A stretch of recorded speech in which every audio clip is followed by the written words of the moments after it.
Because no matter who you are, no matter how nice you are, no matter how much you pray, no matter how much you fast, no matter how much you tithe. No, this is serious. You know, I'm a church boy, right? Bishops die broke, some of them.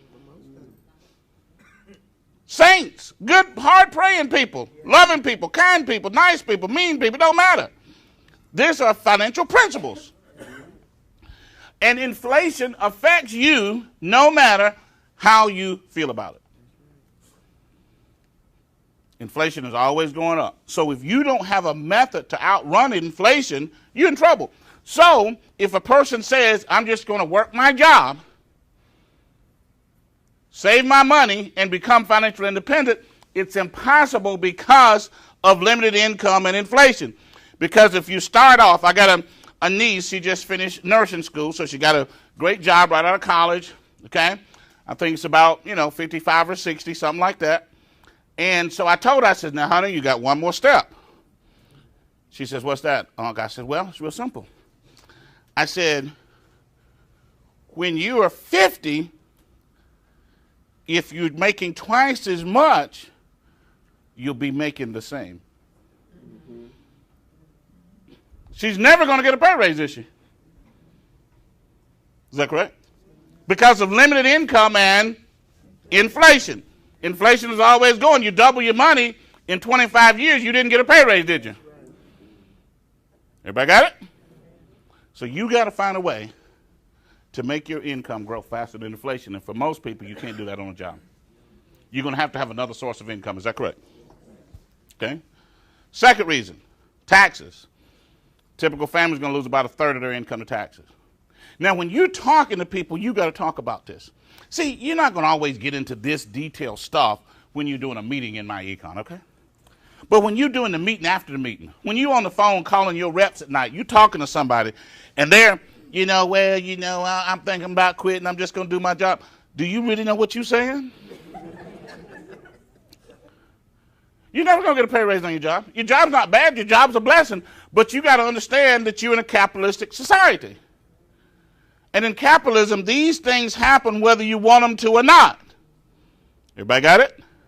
This is the way capitalism works. That's why some people in America become wealthy, seemingly doing nothing. They're making more money than they want. They're making crazy money. And other people are working hard, trying to do everything they can do, and they can't catch up. Let me give you another example of inflation, okay? Remember a couple years ago when gas first went up? Quickly, everybody remember that? Yeah. Okay, now watch what happens here, okay? Gas went up. The trucking companies immediately put a surcharge on shipping. Okay? You were shipping something that was costing you X. They said, okay, boom, we raise it, make up difference. Is that correct? The truck driver that was driving the truck for the trucking company, they didn't get a pay raise. So they got hit with inflation, the trucking company, the business owner fixed it. Bam, am I correct?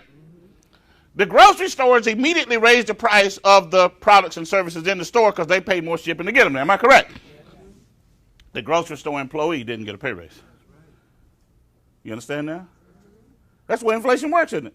And see, when you start talking to your group like this, now it goes. See, you can't just do my econ, and then every time somebody in your downline is saying that I'm struggling mentally, they don't say it that way. They said, I'm going to quit.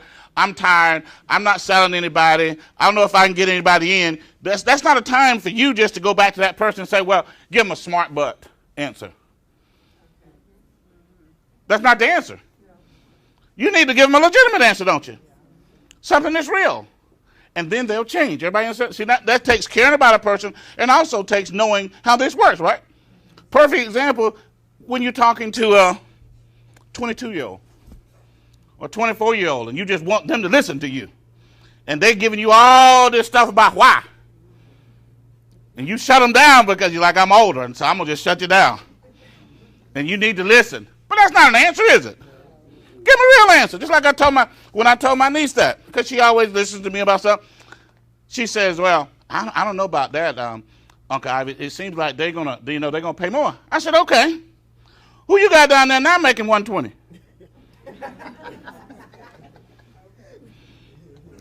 I said, okay, you there. You get your 60, whatever it is. How many of you down there making $120? I don't know. You might be right. I said, well, let's investigate. Let's see. And then let's say that person down there is making 120. You think if they stay there for 20 more years, they're going to pay them 240? See, that's real answers, isn't it? Yeah. Now this person go back and say, I better get straight, because there's something happening here to my life, and that's why people are struggling financially limited, income inflation, but you can't see it. You just have to know that it's there based on knowledge, right? And it's not hard if you look around, is it? Let's go to the next one. High taxes. That's a simple one. Taxes. We talk about taxes, but that's simple. All you got to do is look at the check. Look over there where it says gross. And look on the other side where it says grosser. Just kidding. Just kidding.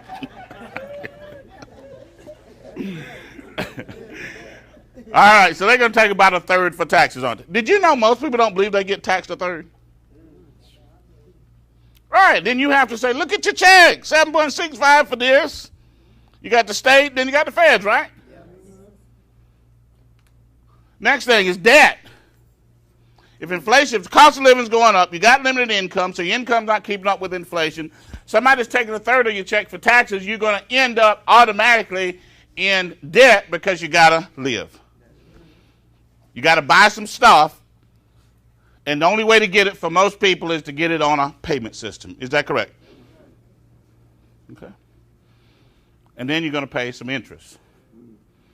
I don't know the numbers for this area, but like in Atlanta, incomes are a little lower. Let's say somebody's making $5,000 a month in Atlanta, they're going to bring home $3,400. Okay? They're going to lose about 30% to taxes. State of Georgia 6, FICA 7.65, then they got the federal. Now out of that $3,400, they're going to have a mortgage or rent that's somewhere in the neighborhood of $1,000 to $1,200. So now they're down to $2,200. And if they pay the mortgage, the majority of that mortgage payment is going to be interest. So now the $5,000 with the $3,400 with the $2,200. Now, if they got a car note, credit card, you see what's happening? It's not like everybody is bad financially. There are some financial principles that's happening to people that they don't know how to deal with. Everybody got it?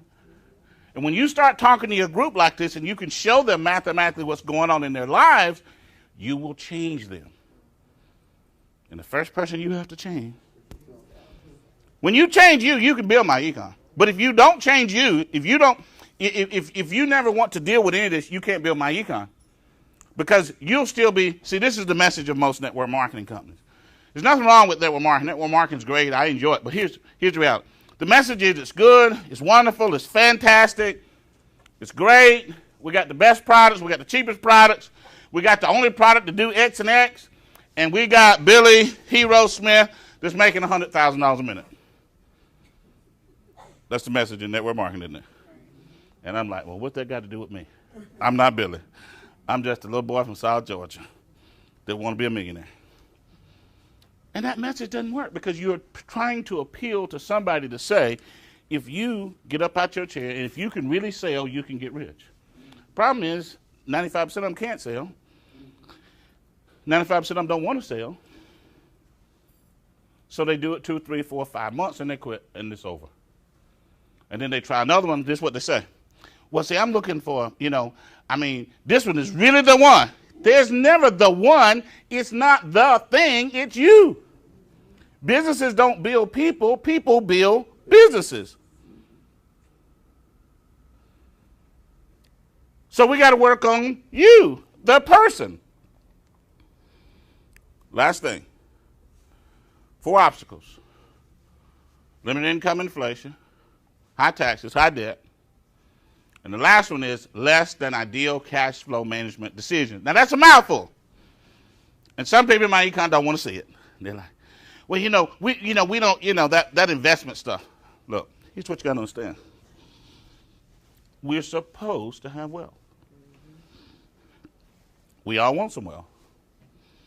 The government recognizes we needed some wealth. Now, if they recognized it in 1934, shouldn't everybody know by now? Corporate America realized we needed the wealth. Now, what is less than ideal cash flow management decisions? In a capitalistic society, to stay ahead of inflation and to build wealth, you've got to be able to put some money away as an investment, and that money has got to grow faster than inflation. If I take my dollar and I put it in the bank, and the bank pay me 3%, and inflation is running 3%, I'm still losing money because I got to pay taxes on what I make. Is that correct? So I'm losing money. This dollar, like people say now, they say, ooh, the dollar just losing value. The dollar always lost value. Ooh, did you hear about the dollar? They just talking about it on the radio now and on the TV, and people are like, ooh, something new's happening. No, it always lost value. You can go back anywhere in history. Any currency in the world loses value. The euro, every currency loses value because the physical piece of currency stays the same and the cost of living never stays the same. So all currency lose value.